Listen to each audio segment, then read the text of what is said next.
बिस्मिल्लाहिर्रहमानिर्रहीम। अस्सलाम वालेकुम। वेलकम बैक टू किरण का किचन। कैसे हैं आप सब? और आज मेरे किचन में बन रहे हैं जी मज़े मज़े के मूंग दाल के क्रिस्पी पकोड़े।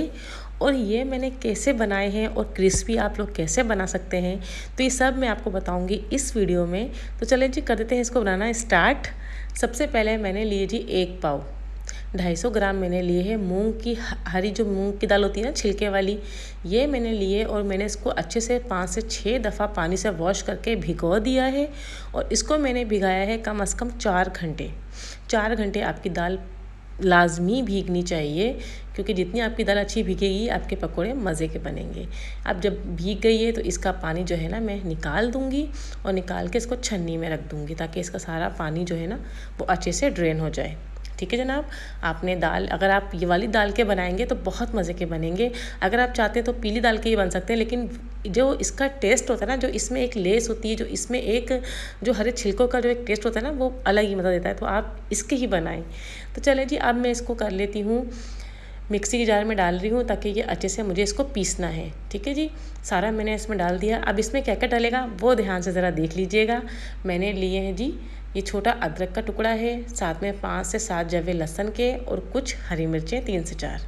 ठीक है जनाब, ये लाजमी आपने डालना है, लहसुन के जवे, अदरक और हरी मिर्चें ये डाल के अब हम इसको ग्राइंड कर लेंगे। अगर आपकी मशीन थोड़ा प्रॉब्लम कर रही है तो हल्का सा पानी इसमें ऐड करें और इसको इस तरीके से, जैसे बिल्कुल जैसे मलाई नहीं होती उस तरीके से ये पिस जाएगा। और जब तक ये मैंने पीस लिया है, तब तक मैं इसके थोड़े से खड़े मसाले में ड्राई रोस्ट करूँगी, जिसमें है अजवाइन, साथ में है जी सौंफ, ज़ीरा और हमारी गोल वाली साबुत मिर्चें और हमारा साबुत धनिया, जो कि मैं इसमें रखना भूल गई थी, मैं अगर इसके बाद में डालूँगी। ये 4 से 5 चीज़ें हैं जिसको मैं ड्राई रोस्ट करूँगी। और ये देखिए साबुत धनिया। ठीक है जनाब, साबुत धनिया लिया है मैंने 2 टेबल स्पून, अजवाइन लिया 1/2 टीस्पून, सौंफ लिया है 1 टेबल स्पून, ज़ीरा भी 1 टेबल स्पून और 10 से 12 गोल वाली काली मिर्चें। ये लेके इसको ड्राई रोस्ट कर लिया अच्छे से, जब तक इसमें अच्छे से खुशबू आए। ये मसाला हमारे जो पकोड़े हैं ना दाल के, इसमें जो है ना बहुत अलग लेवल का टेस्ट लेके आएगा, बहुत मज़े। तो ये मसाला आपने बिल्कुल भी मिस नहीं करना, और अजवाइन भी आपने बिल्कुल मिस नहीं करनी। अजवाइन से आपके पकोड़ों का टेस्ट डबल हो जाएगा। अच्छा जी, ये देखिए अच्छे से अब मैंने पीस के इसको निकाल लिया है जी अपने एक बाउल में। ठीक है जनाब, अब बाउल में निकालने के बाद आपने किसी चम्मच से या किसी उससे आपने नहीं फेंटना, इसको आपने फेंटना है अपने हाथों की हेल्प से, अपने फिंगर की हेल्प से। ठीक है जी, आपने इसको लगातार 5 से 6 मिनट फेंटना है, ताकि इसमें थोड़ी सी एयर आ जाए, और जब आप इसको फेंटेंगे तो इसका कलर भी चेंज हो जाएगा। ठीक है जी, आपने ये लाजमी करना है, इसको फेंटना। आप देखें कितना वाइट वाइट हो गया जब मैंने फेंटा है, तो ये एक बहुत ज़बरदस्त का टेक्स्चर हो गया है। अब इसमें डालेंगे जी 1/2 टीस्पून हल्दी पाउडर, 1 टीस्पून इसमें जाएगा हमारा लाल मिर्च पाउडर, 1 टीस्पून जाएगा इसमें नमक, 1 टेबल स्पून जाएगा इसमें जी ज़ीरा, और जो हमने मसाला पीस के रखा था ना वो सब इसमें हम शामिल कर देंगे।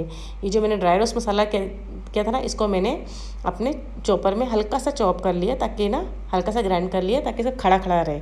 साथ में डाल दिया है इसमें 1 मुट्ठी भर के पालक, 1 मुट्ठी भर के हरा धनिया, और साथ में है 7 से 8 हरी मिर्च, और अब इसमें जाएगी हमारी 1 अदद प्याज।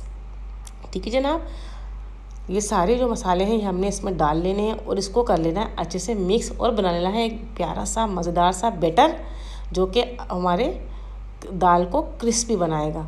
अच्छा, ये जो काफ़ी लोग बोलते हैं ना क्रिस्पी नहीं बनते आप ही, तो क्रिस्पी ऐसे बनेंगे। काफ़ी लोग जो ये चीज़ें डाल के ना छोड़ देते हैं, बिल्कुल नहीं छोड़ना, क्योंकि प्याज ही पानी छोड़ेगा, जो सब्ज़ी डाली वही प्याज पानी छोड़ेंगी।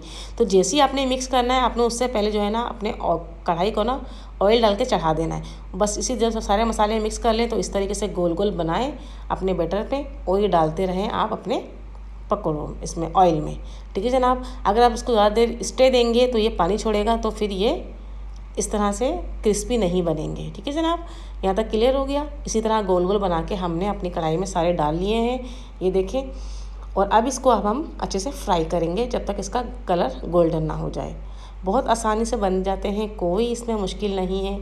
इसको आप अब जो सीज़न चल रहा है ना बारिशों का, इसमें एंजॉय करें, चटनी के साथ एंजॉय करें, हरी चटनी के साथ, लाल चटनी के साथ। आप इवनिंग में एज अ स्नैक आप इसको इस्तेमाल करें। और बारिशों में तो अलग ही मज़ा आता है जी पकौड़ों का, वो दाल के हों या बेसन के हों। तो बस आप लोग मैंने भी आपके लिए बना दिए, एंजॉय करें। अभी आजकल आपको पता है कराची में कैसी मज़ेदार सी बारिशें हो रही हैं, तो बारिशों में इस तरह के जो खाने हैं ना वो अलग ही मज़ा देते हैं।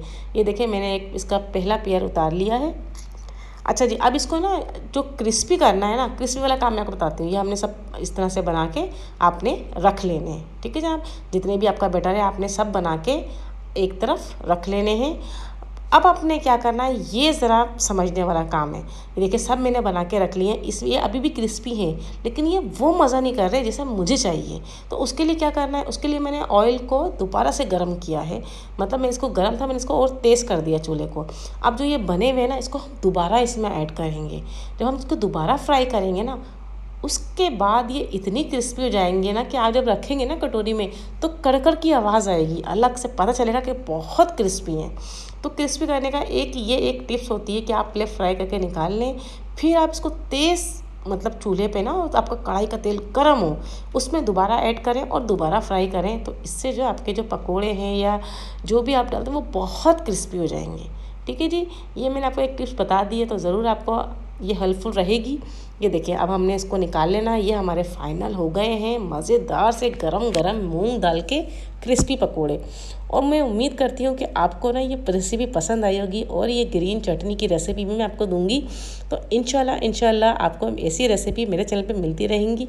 होप ही आपको पसंद आई होगी। पसंद हो लाइक कमेंट्स कर दीजिएगा, और मुझे अपनी दुआ में हमेशा याद रखिएगा, और अपनी फैमिली में फ्रेंड्स में मेरी वीडियो शेयर भी कर दीजिएगा। अल्लाह हाफिज़।